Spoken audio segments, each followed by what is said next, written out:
Baik, Dewan Juri yang terhormat, saya akan merespon dan memberikan beberapa poin argumentasi untuk menyanggah dari tim pemerintah. Sebelumnya, mosi kita pada kali ini adalah Dewan ini akan mewajibkan orang tua untuk mengikuti tes kelayakan sebagai syarat memiliki anak. Pada dasarnya, setiap orang berhak untuk memiliki anak.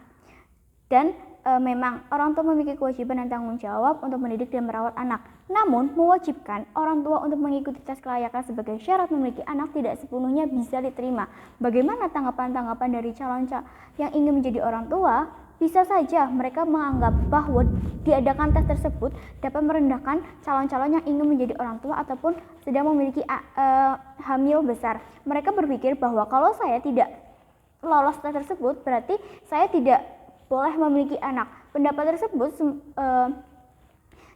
tersebut tidak semua orang menyetujui, atau justru bahkan dengan adanya tes tersebut orang lain akan melakukan demo atau protes terhadap pemerintah. Di sini saya juga akan membawakan beberapa poin yang untuk menyanggah dari tim pemerintah. Seperti tim pemerintah yang dikatakan, yang pertama pola asuh anak. Sebagian besar tim pemerintah mengatakan pola asuh anak masih salah dalam orang tua untuk mendidik dan mengasuh anaknya tersebut, dan masih banyak kekerasan-kekerasan dalam anak. Apakah dengan pandangan seperti itu pemerintah dapat mewajibkan seluruh atau warga-warga negaranya untuk mewajibkan mengikuti tes kelayakan untuk memiliki anak?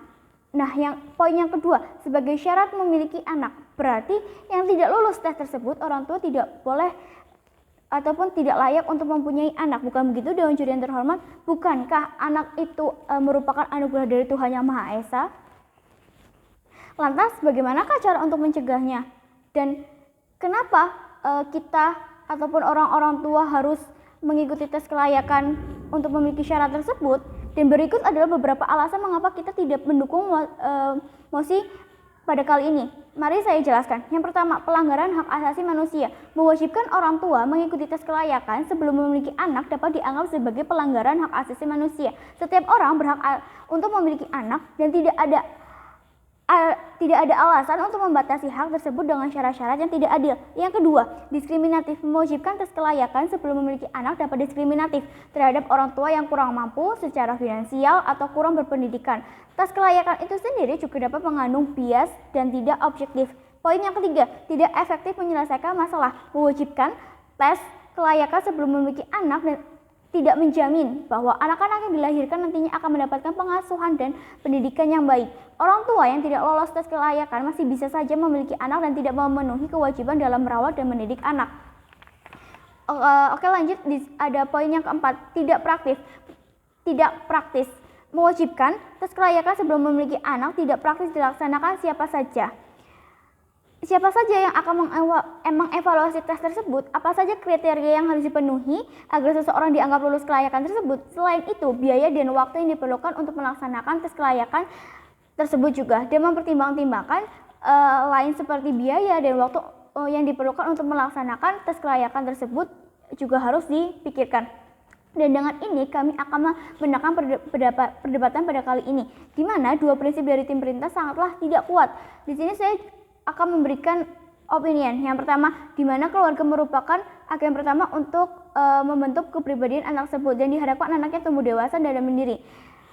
Dan tim pemerintah mengatakan hal seperti itu. Namun, apakah hal tersebut bisa berjalan sebagaimana mestinya? Bagaimana jika anak tersebut memiliki keluarga yang broken home? Karena pada dasarnya juga tidak semua anak memiliki keluarga yang cemara.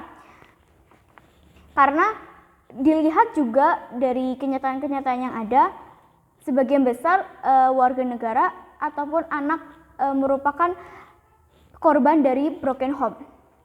Dan lantas bagaimana anak-anak tersebut bisa memahami keadaan kedua orang tua tersebut? Dan itu tidaklah benar. Dan di sini pemerintah salah apabila memberikan ujian terlebih dahulu agar mereka memiliki pemahaman yang sama terkait pola asuh yang baik dan benar untuk membesarkan anak mereka. Dengan cara apa dan bagaimana mekanisme ujian tersebut? Yang kedua, berpengaruh untuk kepribadian si anak. Di sini yang saya akan pertanyakan adalah, apakah kepribadian anak hanya terbentuk dalam lingkup keluarga saja? Tidak, bukan. Dari lingkungan pertemanan, lingkungan yang ada di sekitarnya, itu juga merupakan berpengaruh kepada kepribadian si anak tersebut. Jadi tidak hanya dari proses pembentukan di keluarganya. Dan itu tidaklah benar. Di sini saya juga akan memberikan satu poin argumentasi untuk dan membahas yang tim pemerintah katakan. Apa jaminan pemerintah bisa memberikan aksesibilitas yang merata? Yang kedua, dengan memberikan ujian dalam soal dan metode yang sama, pemerintah mengatakan hal seperti itu. Bagaimana caranya? Apakah diadakan 1 tahun sekali, setiap bulan, atau lain-lain sebagainya? Hal tersebut menunjukkan waktu yang tidak efektif dan efisien. Mengapa? Karena jika sudah ingin lahir atau hamil besar 9 bulan, apakah pada saat itu juga orang tua mengerjakan tes tersebut, atau malah disuruh untuk bagi yang ingin mengikuti tes harus datang ke tempat itu dan lain-lain sebagainya? Sangatlah repot, bukan? Dan apakah kewajiban ini diterima dengan baik? Perlu diingat Dewan Juri yang terhormat, ini sangatlah repot dan tidak efisien untuk dilakukan. Dan menurut saya itu kebijakan tersebut sangatlah tidak tepat. Saya akan mematahkan argumen dari tim pemerintah dengan memberikan pertanyaan, apakah dengan berpikir banyak orang dalam hal mendidik mereka salah pola asuh terhadap anak dan bisa gampang untuk memberikan tes kelayakan kepada orang tua lain? Tidak semua orang tua memiliki pikiran seperti itu, jadi hal tersebut sangatlah salah. Saya juga mengatakan tidak harus untuk mengikuti tes kelayakan sebagai syarat memiliki anak. Kesadaran manusia tersebut bisa timbul karena memang sudah layak mereka untuk menjadi orang tua yang memiliki kewajiban mengasuh anak, mendidiknya dari kecil hingga sesuai sampai pada umurnya untuk dibebaskan. Dalam artian bebas tersebut masih dalam jangkauan orang tua, tetapi sudah seperti 17 tahun ke atas dan lain-lain itu sudah bisa dianggap dewasa.